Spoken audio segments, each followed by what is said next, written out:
So my next issue is also something that you mentioned about getting to the root causes of gun violence, and that is better funding the education across our state.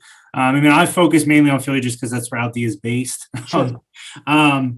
But I think I first just want to start with a kind of a broad question, which is and this obviously would probably take some time, but like how can the state help in getting the school district of Philadelphia, to the level it needs to be to properly, to properly give its kids like a future to where they're not, opting for drug dealing or anything else. Yeah. What needs to be done there?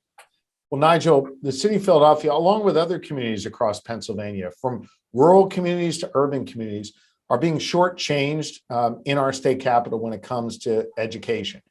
I actually firmly believe that we're not meeting our constitutional mandate that's addressed in our state constitution to all Pennsylvania children. We certainly are to some, but not to all. And too many kids in Philadelphia are falling behind and not being given the investments that they need. So we need to do a number of things in our schools.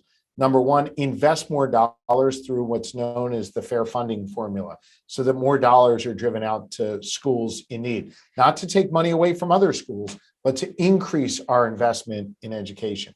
Number two, when we invest, it's not just about books and computers and more teachers. It's also about making sure students have the resources they need. So I want to put a mental health counselor in every single school building in Pennsylvania to help those students. Third, we need to end our reliance on standardized testing.